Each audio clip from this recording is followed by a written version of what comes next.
Hello, everybody, and welcome to our webinar today with Eivind Møller. My name is Rana. I'm from Digitsole, and some of you might have participated with us previously in webinars. So basically, I'm going to tell you just a little bit quickly about our company, about the product, and then I will let Eivind handle the webinar. We have a French company where we have mainly our main product now is DigitsolePro, which is a measurement tool which is a solution that measures gait analysis and mobility. And we use it. It's being used by clinicians all over the world. Eivind will tell you more about the use of our product. As for today's webinar, in a while, and while Eivind is introducing his topic, I will just ask a few questions in the pulse section. So on the right side of the screen, you will have some questions. We would love that you would answer them so we know you better and we can target better webinars for the future. And whenever you have a question, there's a chat tab, and there's a question tab down in the corner on the right. So you could click on the questions and type in your question, or click on the chat, and then you can ask, and we will keep the questions until the end, and I will read them one by one, and Eivind will answer them one by one. Our webinar will be something like 35 to 40 minutes, followed by 10 minutes of question and answer. So I hope you really enjoy it. And back to you, Eivind. Thanks a lot, Rana, and thanks for letting me give in my word on the DigitsolePro product and how we in the clinic work with it. To give a small intro to myself, I'm a physiotherapist, originally educated in. I have actually an anniversary of 25 years next month. Crazy. And then I, in 2005, became an osteopath and recently graduated from university with a master's degree in osteopathy as well. Since 2007, we've had a clinic in Copenhagen, a private clinic in Denmark, where we have been so lucky to primarily work with active people. People doing sports, people who are running both elite, Olympics, but also in the main character, like ordinary people just doing regular recreational fitness. So we have quite a bit of knowledge and experience with both feet and legs and locomotoric issues, but also in that regard, of course, shoes. So that is my professional background. And today the webinar is with the clinician's view on it, and not a sport shoes retailer angle. So please bear in mind that this will be from the clinician's point of view, or my clinical point of view. We will talk about these and my experiences with shoes, what they can and what they, in my opinion, can't. So I'll go on and take this. Oh, sorry. Let's get back here. Share this one. Share screen. There we go. And it'll be here like this. Everything is all right. You see this? Digital gait analysis to help shoe selection using AI-based motion analytics. A very nice sentence, but that's what we're going to talk about. So when we look into the idea of the active person running, walking, hiking, whatever they should do, we always take into consideration the whole part of the person, and not only the local part of, for instance, the foot, the knee, the hip, or the adaptive issues of a shoe or something like that. We always look into the functional unit of the human machine, or as such, or the functionality of it all. So the correlation and the functionality and kinematics relation between the foot, the ankle, the knee, the hip, the pelvis, and the column, and in general the whole body as such. We don't move around with parts of our body when we run, and when we walk, we run and walk with the whole body. So that's the main idea.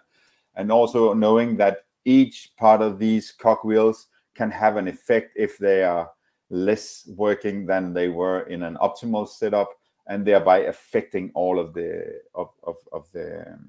the machine or the body. So in that regard, something can be of structural character that we can't really do so much about, then we have to compensate maybe with a specific shoe. And in some other situations, and that's where we typically most are able to help, is with these functional issues, old injuries that are creating issues as such. So just to give you a main idea, that is our approach, the whole and the mechanical and the functional unit in respect of how the body works.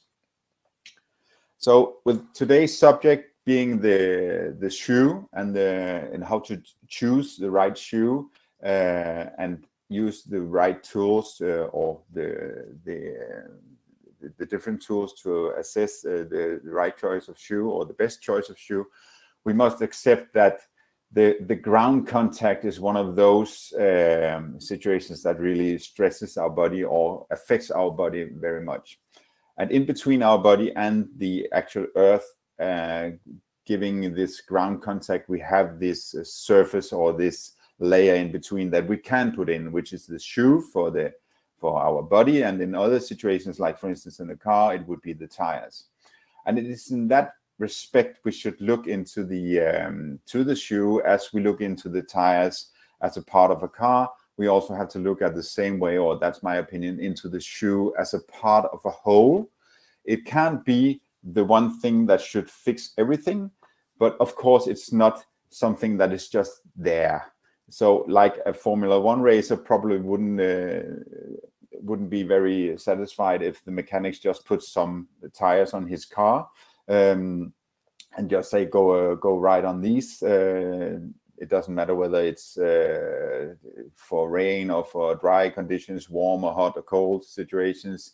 At the same point, we cannot just give shoes as such if people have different issues that are related to that. So shoes and the contact buffer between the body, the mechanics, and the ground contact can be important. It also can be just something that we should put on. So it is in that span between very important to very little important that we are trying to address shoes in our everyday life at the clinic, and what I'm trying to put into this webinar today. And hopefully we can have some good discussions about, and because I know there are different opinions, even religions, about how we look into these aspects. So as we're talking about shoes, we also typically talk about walking, hiking, running. And to bring that into a bigger perspective and not to make it just too simple, because it can be very complex, we all also very often talk about running economy. So it's just to give you a kind of the aspect of the whole again. Running economy is a part of the moving. So we could also say walking economy. So when we look into the factors that are affecting our walking, running economy, Barnes and Kitting did a very great review some 6-7 years ago, where they kind of skim down the different aspects. So we kind of support them in the metabolic and cardiorespiratory things, and then we have the biomechanical neuromuscular side. So, and each of these sides have different subdivisions of categories that are affecting our ability to have a proper or better or lesser running economy. All in all governed in general by our genetic compositions. So we can run from our father and mother, but in general we have these aspects like how good are we to have the efficiency of our metabolic system and the cardiorespiratory efficiency, what is our VO2 max, our ability to do this heart rate and minute ventilation, and also in the biomechanical part, how well are we functioning, the kinematics, the kinetics, our flexibility, our general anthropometrics like weight, sizes and stuff, and neuromuscular, how well are we functioning in relation to motor control and ascending and descending signals. And in between this, we have the training or the adaptation to the situation. If we want to walk the Camino, we have to adapt to that by training. If we want to run a marathon, of course, we also have to train that. And as a part of that, of course, we need to mention shoes as being able to sometimes be an important part of a person's ability to increase or improve in relation to the economy, or in other aspects it doesn't play that much of a role. Another aspect in relation to running economy related much more to performance, we also have the other aspect, which is the injuries, whether it's walking or running. We tend to see these issues, especially at the clinic. That's the main focus our customers are coming for, is because they have pain or they have some injuries that they can't get a hold of. So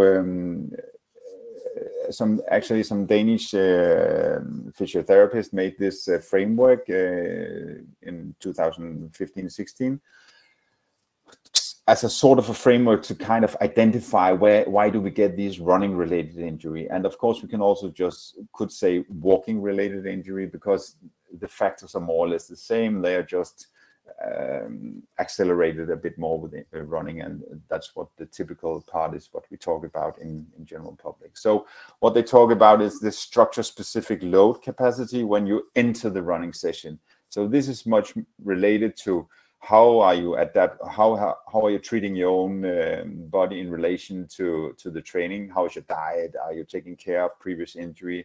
Have you got disease, sleep, other specific age, or do you have some genes that are against you or for you? And how do you manage your training session as such?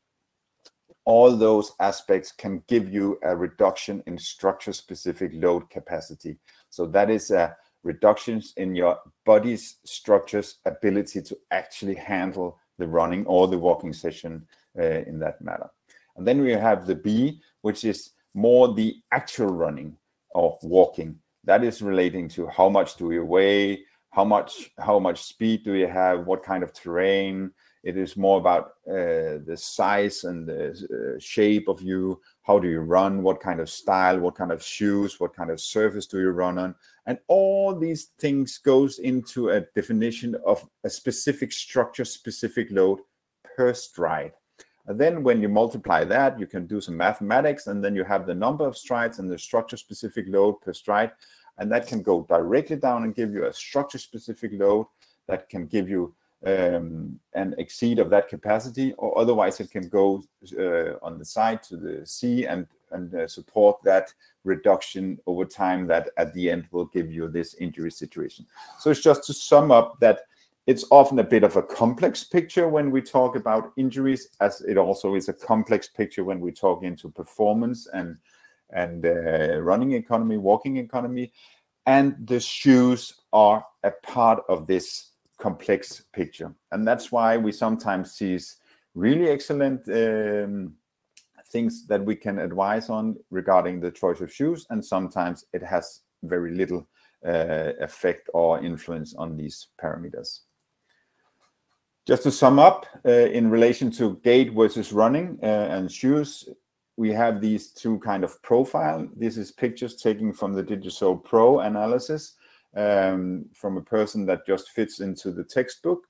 We know from the walking profile that there is a stance phase is about 60%, and then you have a swing phase about 40%. So that is very much similar to what the person is, and then you have what the textbook says this person has shown, and we have this double contact phase of about 20% in one gait cycle. So from taking a hold, two strides is one gait cycle, and there we have the 60-40 sharing.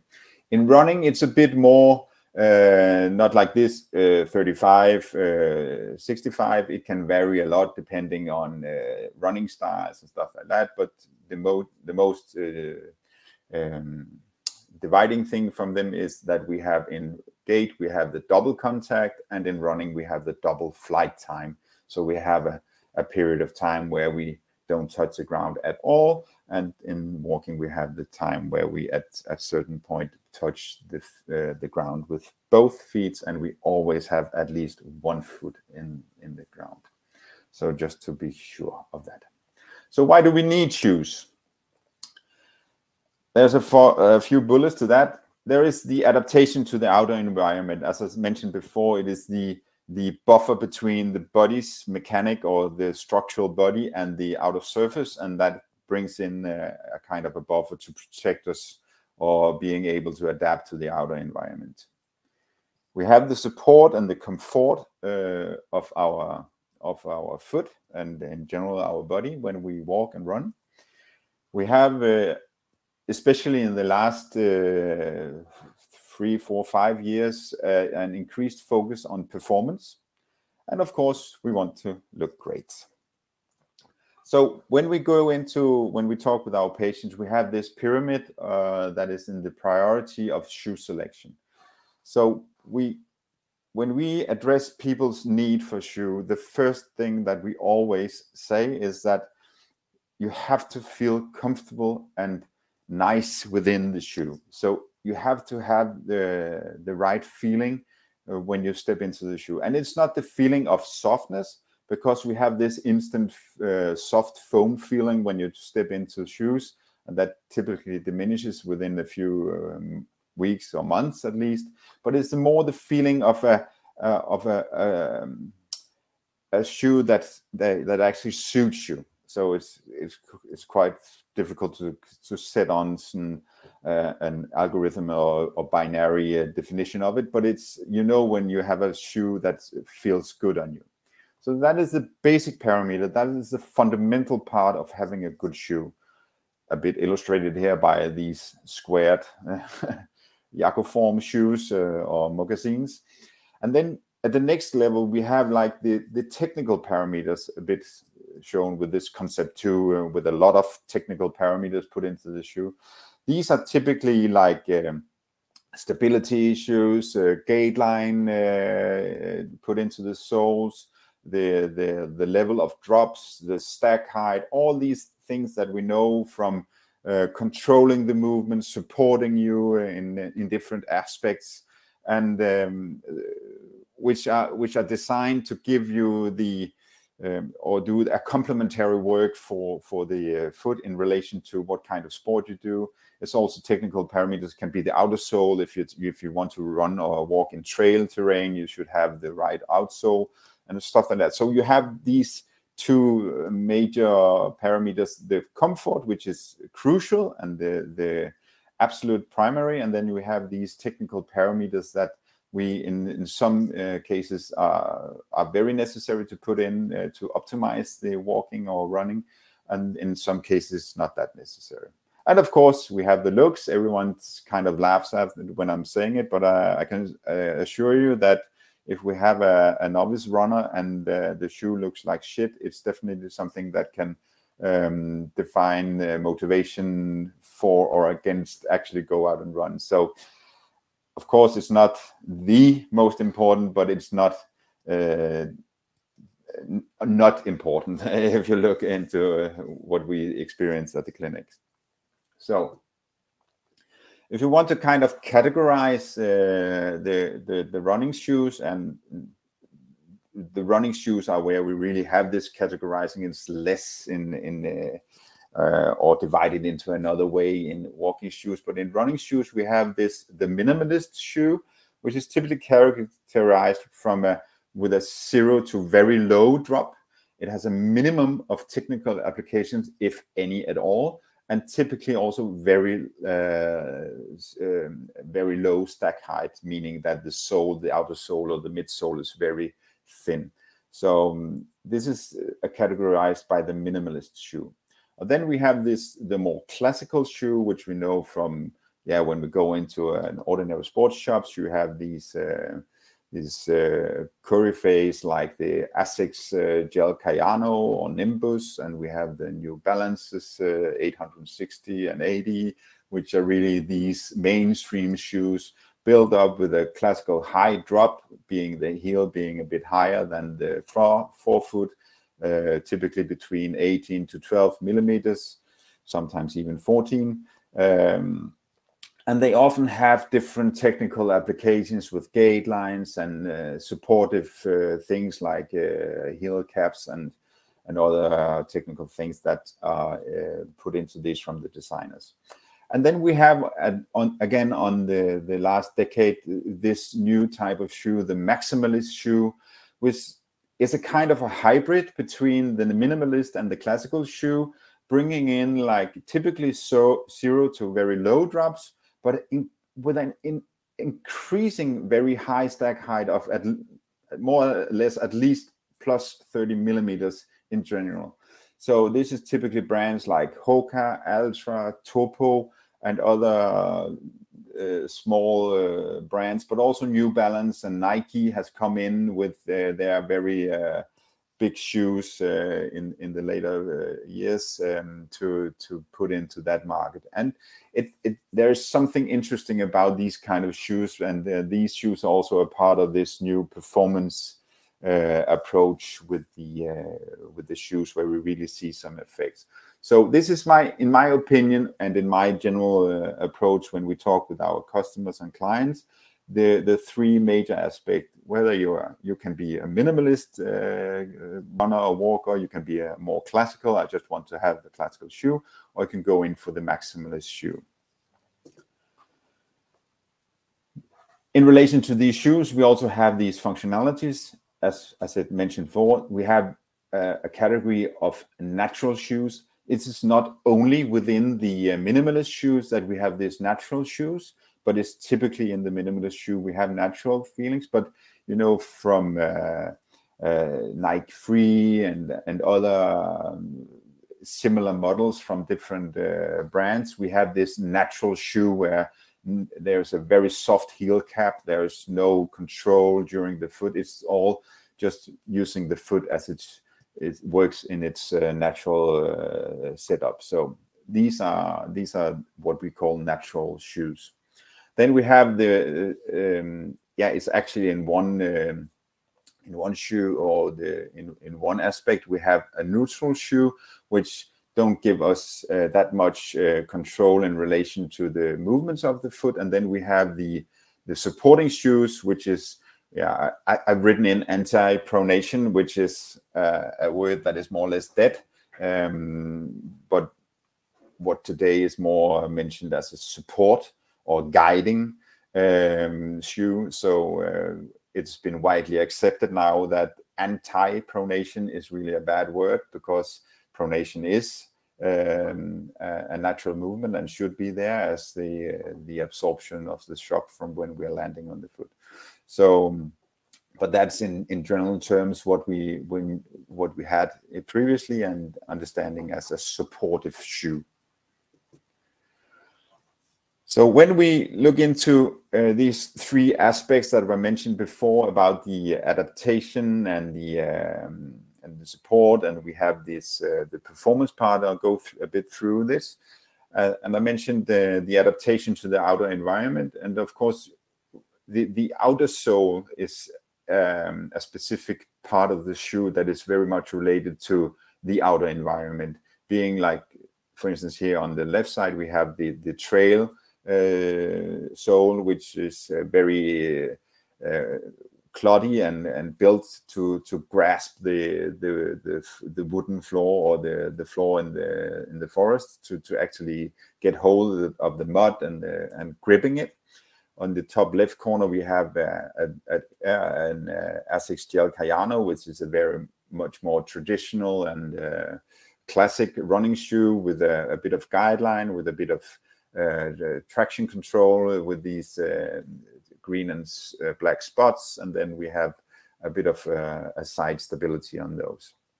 And then in the lower corner, left corner, we have one of the latest super shoes. It's the outer sole of the Asics Meter Speed.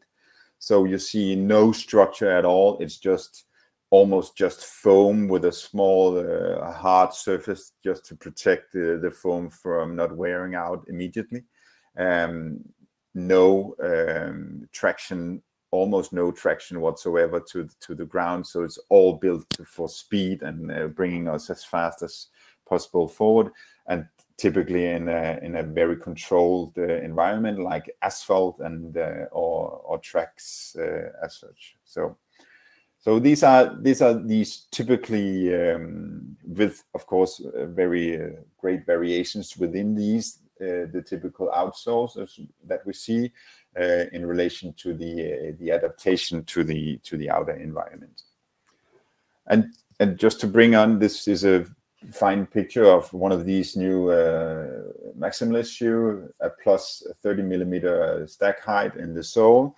And here just on the right, you can see you have this rubber outsole, then you have typically a midsole and the foam layer. And in this situation, it's one of those with carbon fiber plate. Typically we have like 3 parts. We have a rubber outsole, then we have a collective midsole foam layer, and then we have the insole. In this situation, just to illustrate why also how the carbon plate shoes are made, I just show that the carbon plate is put inside the midsole. So typically we have these 3 layers: the outsole, the midsole, and then the insole. And in the new carbon shoes, we have the outsole, and then we have a division of the midsole and a structural carbon fiber plate put in them. And then we also typically, or in sometimes actually don't have an insole as such. And then we have the upper, which is the upper sock, or the part that supports and protects us on the outside. So that is the outer environment. So there is the specific outsole that is in relation to the contact to the ground, and then we have the support from typically the foam layer in the midsole that supports us and protects us. So what do we do about support and comfort? Is it important or is it not important? Well, it's been discussed for some years that, and for some years ago, among some research, this one came out and saying that if they tested a lot of novice runners, and then even whether they had a slight pronation or a neutral standout, it didn't relate to how they got injured running in a year. So the conclusion from this was that you couldn't really tell a difference in the incidence of running injuries, whether runners were wearing the same shoe, being the stable neutral runners, or having a slight pronation. So that was one of the studies, at least in Denmark, that brought up the discussion whether, yeah, you can just buy any shoe, it's no problem, everyone should just buy the most cheap shoe and then go out and run. The shoes have no effects on running injuries. That was the media gearing it up to an interpretation that even not Rasmus, which was the lead rider on it, never had an intention to do. But from this, he could just scientifically say, if we do this with novice runners and they have slight pronation in relation to neutral runners, we can't see that the choice of shoe is the factor that gives them more injury, which again makes very good sense in relation to what I said. The shoe is just a part of the whole mechanic. There is probably a lot of other factors that are much more affecting the ability to get an injury in a novice runner throughout a year. So, but however, in the late years, we've seen some studies that are actually beginning to raise a question mark or supporting the main idea that Rasmus also was in on his previous signed letter, that there might be something to these injuries that we get that can be helped by some of these motion control shoes. So what they did in this study from last year, they actually went in and had a big study again, and they saw this same idea that the Danish Rasmus Østergaard Nielsen did 15 years ago, and they found more or less the same idea, that the shoes in a general term did not reduce running injuries as such. But what they did was that they dived into injuries that were related to the motion of excessive pronation or excessive speed pronation, so that they looked into see, okay, if we know like shin splints and other aspects of injuries that might be susceptible to be a part of the pronation movement, how are these injuries in relation to those guys who run with motion control shoes? And it might look as if there could be some of a reduction in the risk if you have a risk of getting injuries in relation to these pronation related to running injuries, that if you use motion control shoes, that you might ease off a bit on that and reduce your risk of shoes. So it's not black and white. Shoes are again a part of the whole mechanic, and in some relations it can be a thing that can support you as a runner or a walker. In fact, if you have some kind of mechanical, biomechanical issues that are below or beyond your threshold of the structure. That was about the condition. Then we have the last part that we were mentioning, more or less, that affects us in the technical part. It's the performance level. And as I mentioned, in the last 5-6 years, performance and the construction of the shoe has really been something that we are discussing and talking. And there's been a lot of discussion whether it's just placebo, is it just something big marketing scam from you, especially Nike and also the other companies. But it's actually, this is just one study, but it's one of the better study that has involved into actually the Nike Vaporfly when it was a prototype. And Håkammer did a really nice trial with one of the race shoes from Nike and then the Adidas Boost. And then you can see over here in the left side that the energetic cost running at 14, 16, and 80 kilometers is significantly lower, with the red dot being the Nike Vaporfly, according to the other ones. It's approximately 4% less in most of the studies that we look into, and here it's clearly significant reduction in all these different speeds. And it seems as if the more speed you have, the more reduction in energetic usage you have. So you have a better and better running economy the faster you run. And it's the Newton's law, bringing force into the ground gives you force back, and then you have the spring-like effect from the carbon plate or the foam. There's a lot of discussion whether it's the carbon plate or the foam bringing you back. And if you, I don't know if you can see it, but at the end you can see that the energy return on the Nike Vaporfly is actually 87% in relation to 75 and 65% on relative the Adidas and the Nike. So there's definitely no reason not to believe that this shoe actually has a lot of performance effect on running, and that is also what we can see. And if you look into the World Athletic Statistics, you can see that most distances ranging from like 400 meters up to marathon, their world record has been renewed or set up to several times within the last 5 or 6 years. So there must be something about it.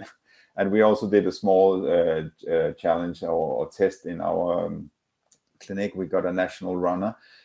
He actually did exactly the same trial, and he found more or less the same, around 3 or 4% he saved in energetic cost running at these different speeds within Nike Vaporfly.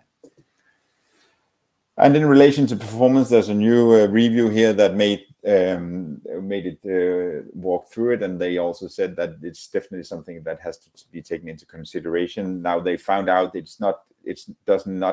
the way the plate, is it curved plate or is it a straightforward plate, has a lot of say to do in whether you have this effect from the rebound effect from the foam and the plate. So there's definitely a lot of things going on in the constructions, and we probably haven't seen the last things yet here.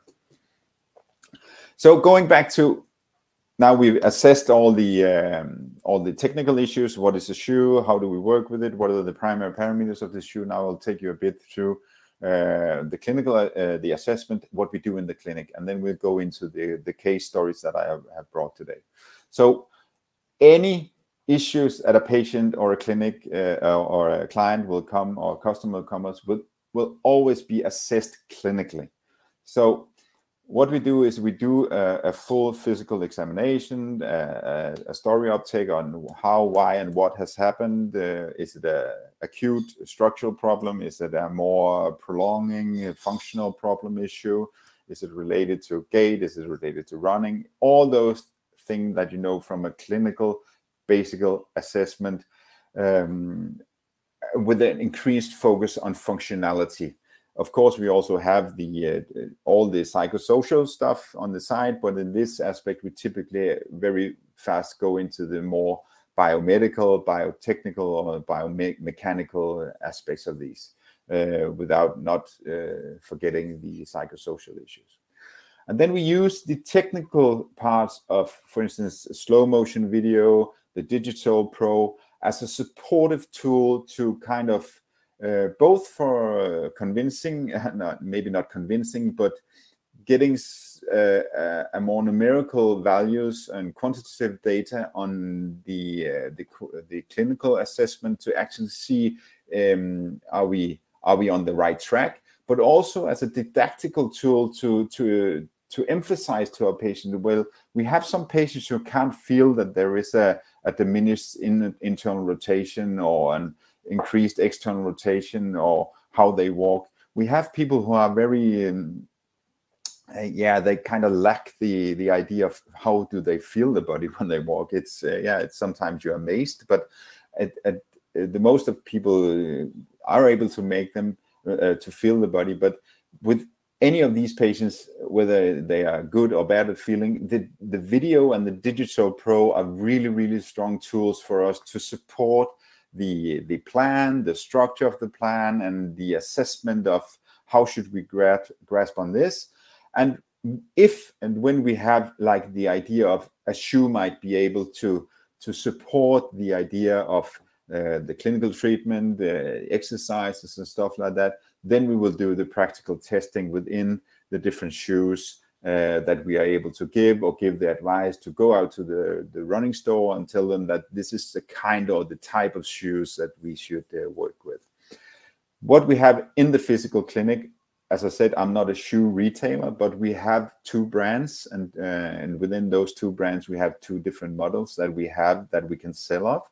So we have chosen a very classical shoe type, the New Balance 860 and the 880, which is a typical neutral shoe of the classical form, and a control of a shoe with high control and stability. That's the 880.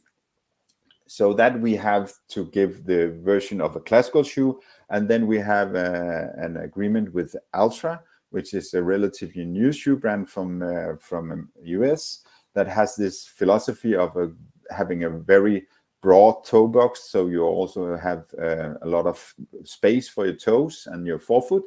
And they have this idea that all their shoes are built with zero drop, so the heel and the forefoot is at all their shoes and all their models at the same levels. But they also build in technical supports like gait lines and supportive issues in them. And there we have a natural shoe, and then we have a supportive shoes from them. So we have in our clinic 4 different types of shoes, so people can try these out, and sometimes they actually end up buying one of them. But that is not the major purpose. It's not that we don't like to sell them, but it's not the major clinical and professional issue. So it's more like to give people a different aspect of a clinical approach to the classical shoe, and a very natural shoe and feel the different ways it moves. So in my opinion, shoes are also a bit like food. Vary your shoes, vary your training in different areas, vary your way of running and style and whatever you do. This is a good selection of my private shoe selection. On the left we have my running shoes, on the right we have my everyday and walking shoes, and some relaxing sandals and stuff, but also some safety shoes when I'm out and doing chopping wood and stuff like that. So you have shoes for every aspect of life. And in running you have, in my opinion, you should have a lot of running shoes, because if you run in a diversity way, you need different running shoes. But you also, I think my feet and my body in general would benefit from different shoes on my foot when I run, just as we benefit from different foods when we eat. So I have high stack height, I have low drops, I have high drops, I have with and without carbon plates, and in between that I have, like what we in the food way would call supplementary things. I also have insoles. Sometimes I use insoles, sometimes I don't. I have a bit of issues with my forefoot, So I use the pilots, and sometimes I do without. It depends a bit on how I feel the day and what kind of terrain I'm going to run in. So that is that's the main idea. So it's a kind of organic thing to have shoes and use them as such. So the first case is Jørn. Jørn is a guy I had 2 years ago, and he came to me. He's a CEO from a company, and he wanted to step out a bit. So he sold his company. He had some time to kill. So he wanted to go from Copenhagen and down to his summer residence in Spain, in Malaga. And that was a trip of 2,500 kilometers that he has to do in 3 months. So you see him here with his, he's not a backpack, but he's, what I don't know what you should call it, a trolley. And then he was ready to go. But before he wanted to go, he came to us to say, well, I'm a bit afraid because this is just a crazy project, and I want to kind of optimize my walking and thereby minimize the risk of injury and discomfort, and there also by increasing the success of actually getting to Malaga in Spain in those 3 months. So what we did was that we made an initial analysis of his running capacity or his walking design. And we saw some of these issues around his walking parameters. So he had chosen a Hoka Bondi to walk in, which was not such a bad shoe. It's a stable, one of those maximalist shoes with a very high support and foam to make cushioning. But in his motion as he was walking, we saw some flaws in regard to the visual observation, but also what we saw here from the analysis from the DigitsolePro. So we could see that he had something about his left in his stepping. When he stepped onto it with the heel, he had a very high lifting. He had something with his left side when he was there was a bit of lack of control, and somehow so the timing was not perfect in regard to how he was using his left leg in regard to the right leg. So there were some things we talked about in relation to, well, there's something you might be able to train a bit, support your legs. We also saw that in his one stance leg, he had some issues around standing. So we asked him to train just, every time you stand and brush your teeth, do some one-legged exercises, especially for your left leg to support that, increase your motoric control of that. And then we collaborate also externally with the Danish shoe brand Echo, which we have like a kind of professional dialogue with. So we asked them if they could bring us some idea to maybe support these ideas. So what they did is that they gave us and gave Jørn an EcoBiome 2.0, which was given to him. And this one is taken just a few weeks after we had the initial analysis. So instead of going in his Hoka Bondi, he did this analysis in EcoBiome 2.0, and we see a much more balanced side effect on his right and left leg. We see a more homogeneous gait line on his right and left foot. He's still a bit heavy on the heel. Which we also still can see that he has a bit of a high inclination into his heel strike, but at least he has lessened his heel strike on the right foot, so they are more similar in a lower level. So what it ended up with was not that he, instead of going in a Hoka Bondi, he went to the EcoBiome 2.0 and went to Malaga. He actually chose to have both with him. So he could shift between them because he was actually quite fond of the Hoka Bondi, but he also felt what we could measure that there were some issues when he walked a long distance. So he was really happy to see this, and he was giving this support from the shoe, and it gave him a better belief and a belief on actually that he had the right tools as he had with the trolley to bring it all the way to Malaga. And he succeeded. It was a great trip. I had one call from him when he had walked around 2,000 kilometers, that he was a bit annoyed. Now he had for the first time a blister. So I think he was successful with his, not only because of the shoes, but with his preparation in general. So this is again one of the issues where we can go in, give small supports, and small supports can be crucial if we have big tasks ahead of us. So it's like if you get an uppercut, it's a very big blow to your head. It will maybe punch you out. But if you have small hits, if you have 100 hits, it will still end the same way. So you will get annoyed and tired, and you will get the injuries anyway. So that's the idea of how to perform this when we know that people have these major issues and or major stresses ahead of them. We try to support them. The other case here is Lone, the nice lady Risby with the black suit saluting us. She came to me about a year ago. She was a marathon runner and was running with a social group and running around more or less 200 to 250 kilometers a month. So running for her was really a social issue. She was really into it. She was really annoyed that she couldn't run as much as she had. She had really severe left knee and body issues in general. That was always restraining her from having an optimal run.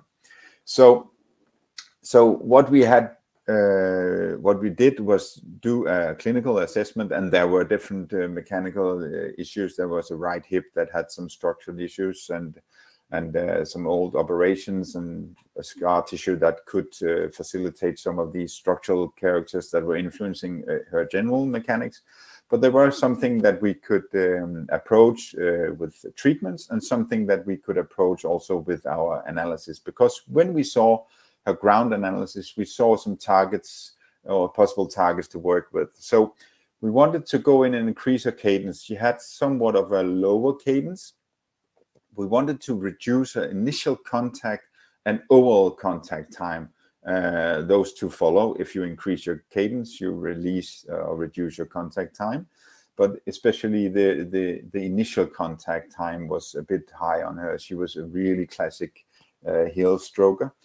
And we wanted to move, as I mentioned, the attack point from the heel more over to a midfoot oriented landing type to ease off a bit on her knee.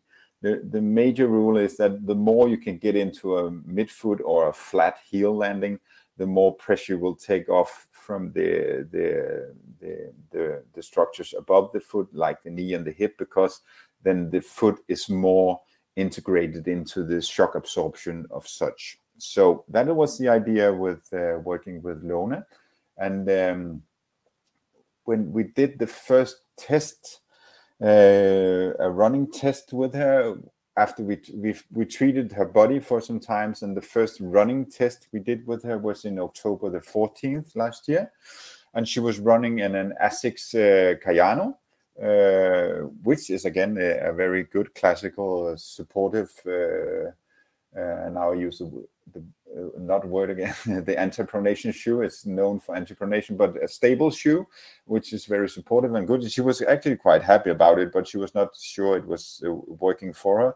And why it wasn't working for her, or why it might be able to improve it in relation to our goals with her, was that it's a classical heel shoe with a high heel and a low forefoot. Like I think the ratio is about 12 millimeters on the gel Cayano.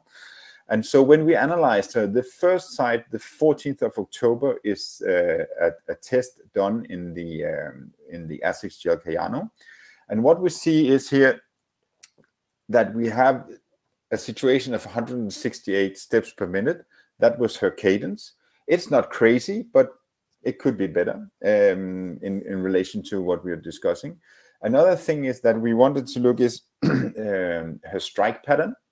She was attacking, her attack angle was like 18% and 16% on her left and her right foot. And that's very classic, almost overstriding angles that we're having like this. So it's just on the brink of overstriding. And the last thing is that the duration of her attack, this is a comparison model that we can take out of DigitsolePro.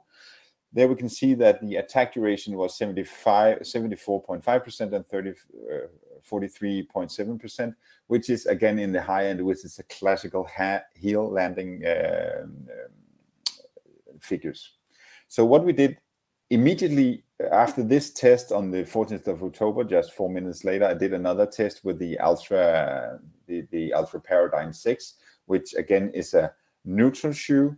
No, it's not a neutral shoe, it's a stable shoe, but it has 0 drops. The drop is 0, so the heel and the forefoot is at the same angle. At the 14th of October, she dropped from 18 and 16 to 14. And then working with that, that gave her an idea, okay, this is, I can feel, it feels good and it feels different. And it gives me an idea of what I should work with. So we, on top of the shoes that she brought home with her, we gave her some exercises in relation to strengthen her foot as such, because there is some, when you move your attack angle from a classical 12 millimeter to a 0 drop shoe, you increase the pressure to the foot. So this was very important for us to make her aware that this will move the stress to the foot instead of the extremity, and that you should be very aware of, that you don't bring any injuries to your foot instead of your knee. So bringing over that to the 8th of February, approximately 4 months later, doing training and doing stuff like that, was related to the transformation. She came in and she had a new test, and as you see, her steps has now inclined with the same speed from 168 to 178.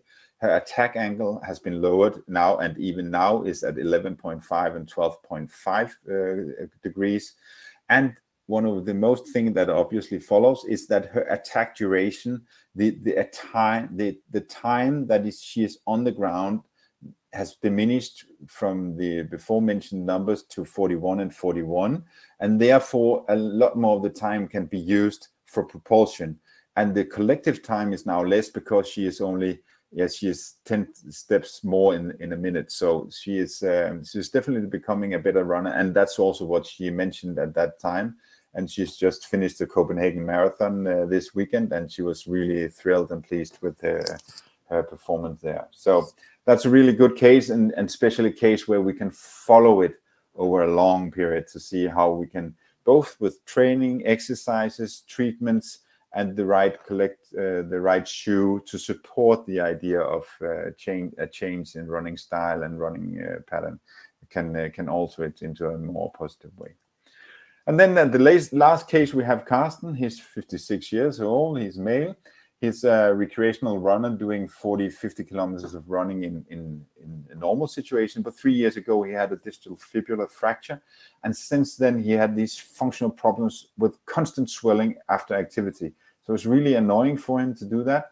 And some kind of undefined sensation of instability. And there might be some structural things to this instability.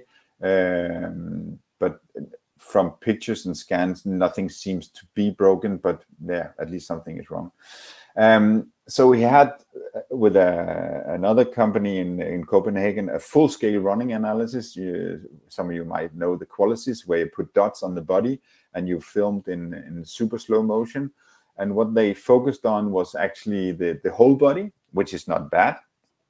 But what happened was that they focus so much on the diminishing function of the whole body. So he came out with stability exercises for his hip and for his trunk, and in general stability for the legs and stuff like that. And that is as such good, but that was not addressing the actual problem that he had. So what we did was doing an analysis, and we did, of course, we had the clinical issues, and there were some clinical issues around blockages of the talocrural joint, the subtalar joints, and things that weren't dealt with for 3 years, and that really improved some of the hemodynamics, and it decreased the issues around the swelling. But what was interesting is that we could see that he also had some issues around his balance. So his balance was really affected from maybe having these problems of walking on a poorly functioning leg for 3 years. So he was given, again, one leg stance, different balance stimulating exercises. But just for the optimizing things, we wanted to go in and see, what if there was something within the shoe? What if there was something regarding the shoe that we could alter and change in relation to optimizing this whole situation? So he was a keen runner, and he was running in Hoka Clifton, again, one of the Hoka shoes, which is really good. I'm quite fond of Hoka. They are built with a good stability and the mind of it. I'm not pro Hoka, but I'm not. I think they have a nice idea about the design and the structural functions. But when we did the DigitsolePro analysis, as you can see, what you see here is a picture of the gait line. So when he was running in the Hoka Clifton, you can see that we have the mean, which is the full black line, and then we have the standard variations of each stride he was taking. And you very clearly see that there is a quite big variation, especially on his left foot or left stride, when he's running in the Hoka Clifton. So shifting from the Hoka Clifton to Ultra Paradigm 6 is, in terms of design and type of shoe, not a very big shift. But when we look into the analysis of the shoe and the running analysis he did there, you clearly see that the Ultra Paradigm 6 is definitely a much more supportive shoe, bringing him in this context a better situation in regard to running. And my recommendation for him was to buy actually this, and what he did was also to buy this, because this was a supportive shoe, maybe in a transferring situation until his foot was recovering from the balance training and maybe going back to the optimal scenarios of training, and thereby giving him as little external stressors, that despite being a good shoe from Hoka Clifton, not actually doing just as good a job as the Ultra Paradigm 6 was. So again, this was the third of these, what I think really great examples on how the ability to analyze down into deep in the shoe, what is happening in the shoe, how, and in different aspects on the motion and functioning of the foot in the shoe on the ground, that we can support our patients and clients into choosing the best product, or the most optimal product, or at least from what we both clinically but also supported by AI can see here. So just to end off, mentioning one of my I don't know if you can call it favorite, but one of the guys that I read some articles about, and what is very well accepted as one person who has great knowledge within running and walking, is the chiropractor Thomas C. Michaud. He's written the book Human Locomotion, and one of the statements that he has done is really rule number one. The bottom line with all the research on running shoe prescription is that you are always the best judge of which running shoe is right for you. So despite whatever we think and what we should put into people, it's always remembering the person that stands in front of us is the one who has to choose the shoe at the end. It's about the comfort, supported by what we can address and how we can help them with supporting this choice. So that was that from me. Thank you so far from my presentation. I look forward to answering any of your questions, and hopefully we can have a nice kind of dialogue.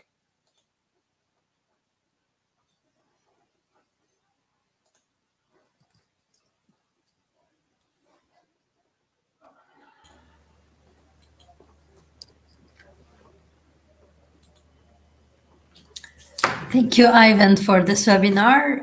Thank you. For me, I find it very interesting. I hope the others found it interesting as well.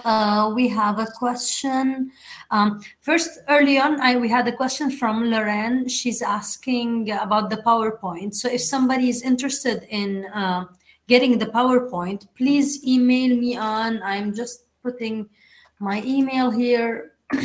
So you could email me if you need the PowerPoint. You could email me if you need more information about DigitsolePro, our product. And you could email me if you need the certificate of attendance.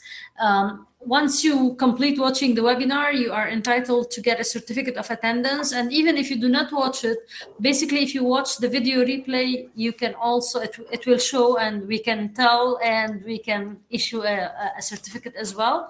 So please feel free to email me.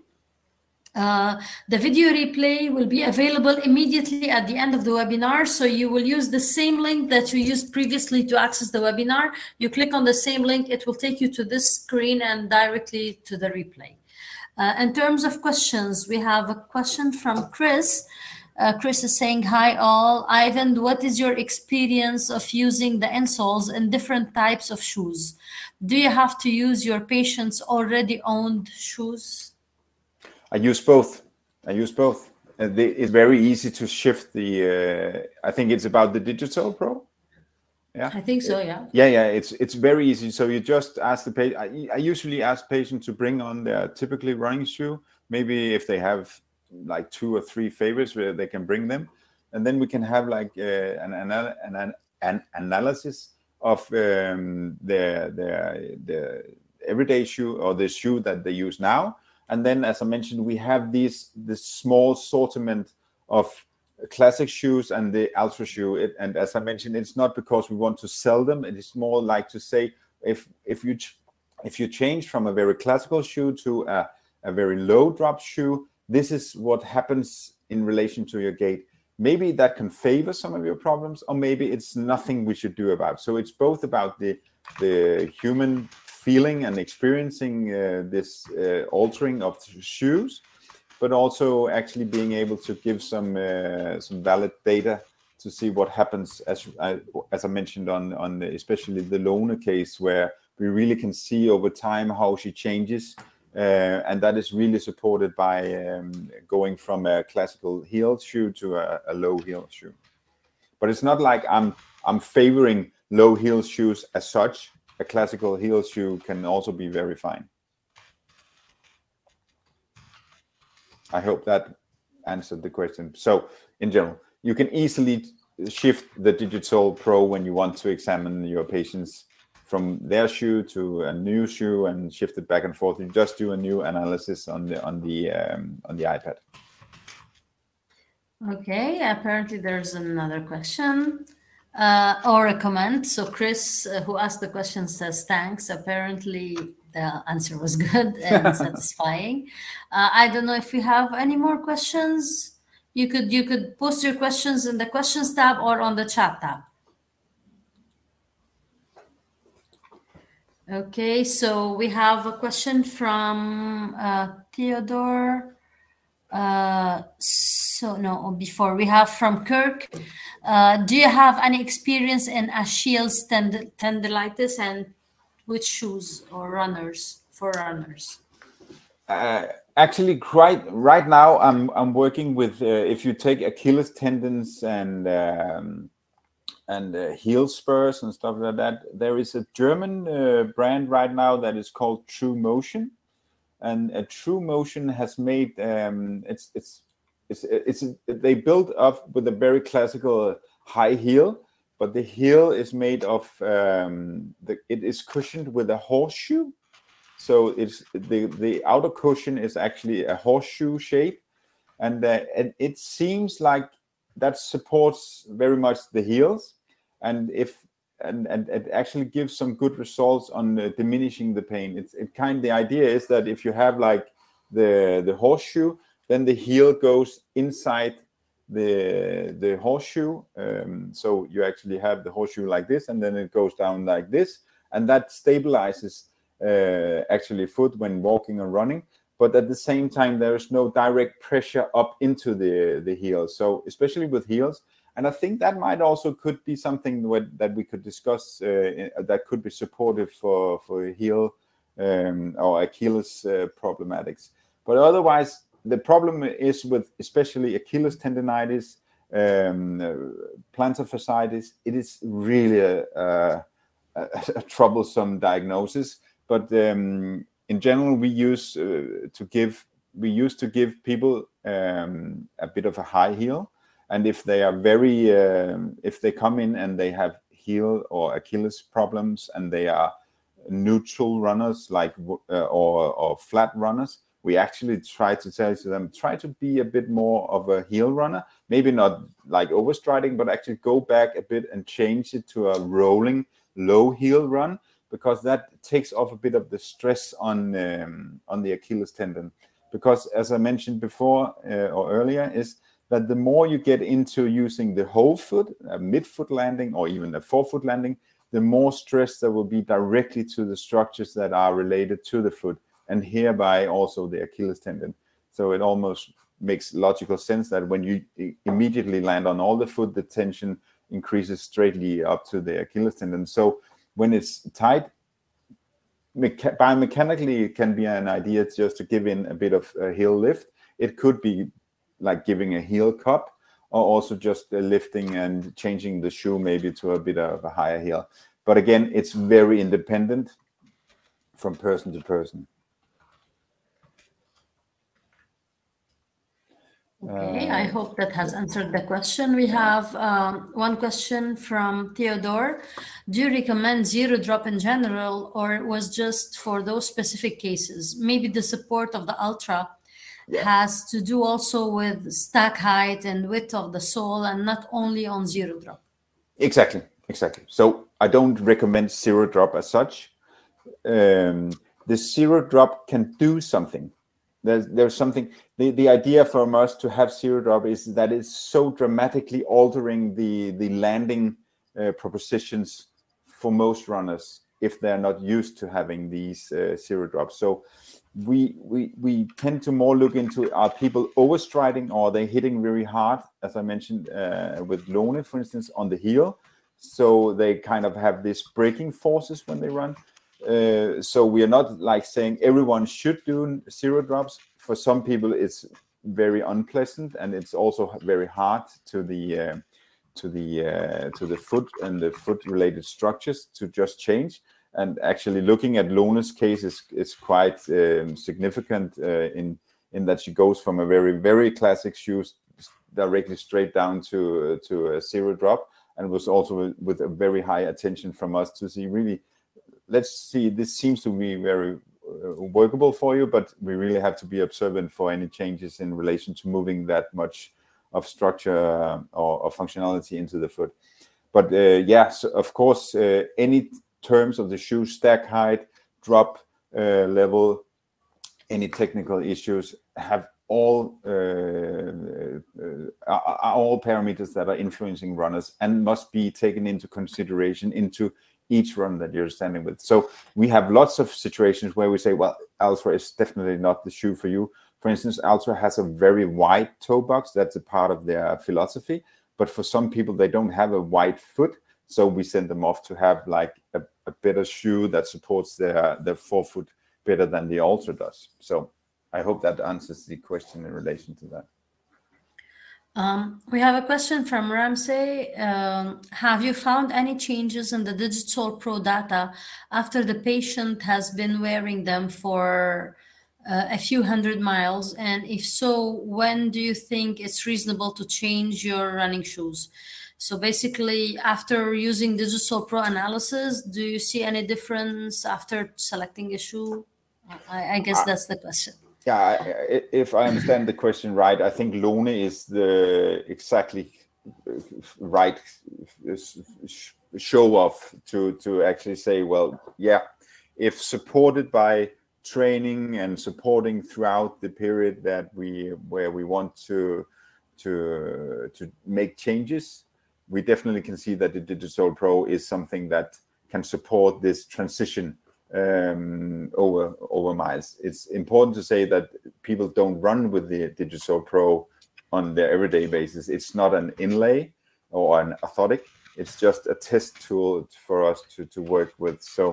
But for instance, with Lone, it's really one of the situations where we can see that we, with the analysis, not alone, but also with our clinical approach and the training that you've done and the altering of her running style, we really have supported a change in her situation. And in relation to changing your running shoes, it's not been easier with the new types of shoes that are worn down in a minute. Like we have shoes that are worn down in 200-300 kilometers, and we have shoes that can run for thousands of kilometers. I think in general of terms, I'm more and more keen to like looking into the specific situation again on the patient, because it has a lot about your body size, the way you run, how much you put pressure into specific areas of the shoe. So I think it's not correct to give like you should change every 800 kilometers. But if you're pronating very high, then you're probably stressing the shoe even more. So maybe you should shift earlier. If you also are a bit heavy on that side, then it's even earlier. But if you're light, then you probably won't be able to. You won't tear down your shoes as fast as another guy. So in general, it's very independent. But I know that, like for instance, the rule of thumb has typically been 1,000 kilometers. But I think it is only a rule of thumb. So you have to be aware of it. And I've seen people run with shoes that you can almost pinch your fingers through the midsole, and I think, oh, come on, why are you still running in those? Well, what's wrong with them? You should be able to feel it. But so, yeah, it's independent. Okay, there's a question from Sharon. Does ultra running also fall under the same assessment? For example, comrades running versus half marathon runners? I would say so, yes. The longer distances, the more the subtle changes can make an effect, but also the longer distances, the more parameters can have influence. So it's easier to kind of grasp a half marathon, because we can see that, oh, here's few points. You're typically well hydrated, you're typically well nutritioned, you're typically well trained, more or less. So it's more simple measures or fewer measures that we have to deal with, and therefore the biomechanical aspects with, for instance, a digital analysis has major singular effect. But it doesn't mean that it doesn't have an effect also in longer distance running, like for instance comrades. But obviously there are so many other parameters that are affecting running and the performance during such a long race. But the basic biomechanics and the approach of it would be exactly the same. Thank you, Eivind. Kirk, who asked the first question, comes back saying, thank you so much. The case is exactly neutral runner. We'll try switch a bit more on heel. And as you said, had as well plantar fasciitis. We'll try true motion shoe. Great. I can't say it will help them, but I think true motion, it's a very it's biomechanical experts that have built it up. So the main philosophy of the shoe is quite nice, and the structure around how the shoe is built, it's interesting. But I think you can only buy them in Germany as it is now, so you have to get them over the internet. But that's no problem. We have a question from Theodore. Attack duration we can see only in DigitsolePro, or it will be also a metric in PodoSmart? That's not for me to answer. I will reply to that.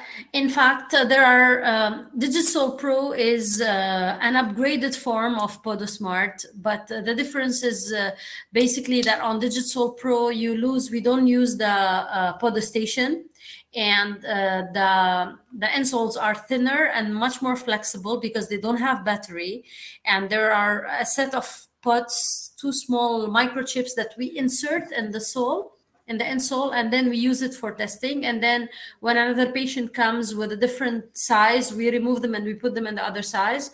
So they're very flexible and easier to walk. They're very natural, they're very light, and you don't feel it really when you do the test, which gives more or less accurate feeling of the walk and the run.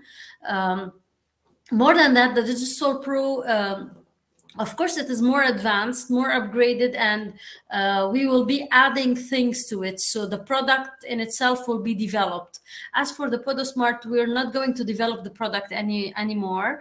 What I would suggest is that soon we will start a certain mechanism of upgrading the users. So if you would like to upgrade from PodoSmart to DigitsolePro, you can contact the place where you bought it from and see. But I think this will only start in June and not right now immediately. So you have to check with where you bought it from, the possibility of upgrading to DigitsolePro.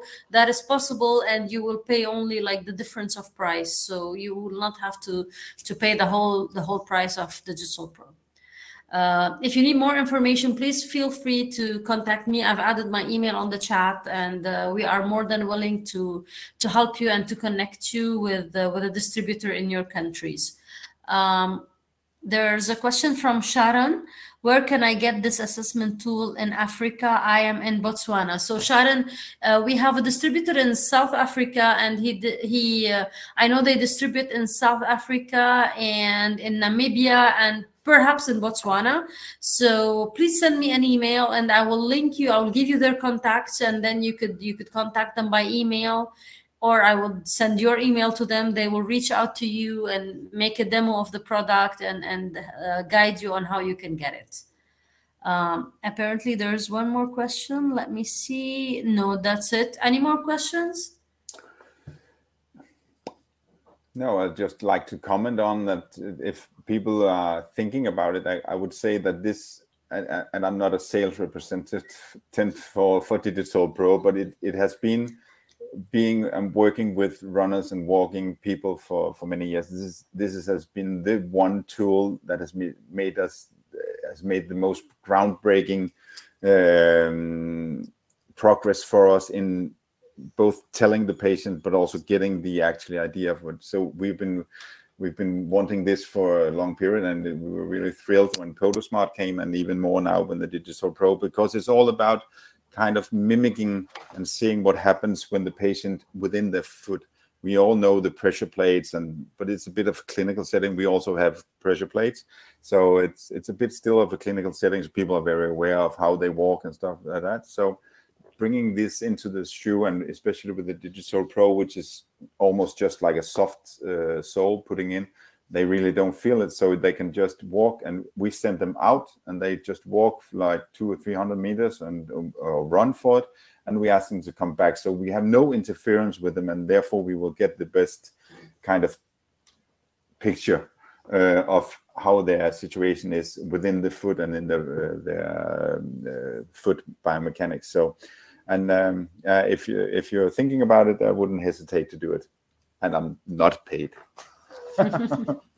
Thank you, Eivind. I would like to add also, in comparison between the DigitsolePro and the PodoSmart, that the DigitsolePro is easier to use outside, because you don't need Wi-Fi. You don't have the Podo station. You can start, and you don't need to have your computer even. You can start and stop the test using the application on your phone, on your mobile phone, or on a tablet, and then automatically it will send the analysis, and you can access the detailed results on your computer later on once in your clinic. But you can get also the results on the application itself. You can show them to the runner or to the sports person or to the patient, and you could send them as PDF and share them with the healthcare practitioner or the doctor or the patient or the family. So that's another difference. We had a event on Monday with a running club. So I had a presentation on the big screen in the waiting room. So I logged into the DigitsolePro application on the web, and then we with the iPad we sent a runner out, and so he was out testing and running just to show the rest of his colleagues how it was working. So instantly he came up, and I was standing with the iPad, and he came home, and we stopped it, and it uploaded, and instantly we could see the presentation on the big screen without using the iPad. That was just laid down, but then it was on the central application. So that was also a really nice feature to show off in the room, like see, we are so technically here, but we also quite good. But it's just to emphasize this. It's a really nice tool to work with, I think. And I have both the PhotoSmart, but I also now have the DigitsolePro, and that's for a reason, because it's a nice thing for us to work with, and it really supports us in both our own understanding, but also in the experience and the customer experience, if we want to take that into account for our clients. Because you could really show him what you are talking about. I mean, it's a visual and I could show the group. In this case, I could also show the group, see, this is what we do. And so it also became an educational thing. And then we could talk about biomechanics and how and what to do and what not to do, or maybe change a bit. So yeah, it's good. Thank you, Eivind. Kirk also is asking you, Nike Air Zoom Pegasus, do you have any experience? Not personally. Sorry. Okay. And then Kirk, I have my foot is too wide, and I don't have that many people running in Pegasus anymore. I think it's become more of a fashionista shoe. I think many people walk in. I'm sorry, I don't see many in Copenhagen running in, or at least in our clinic, sorry.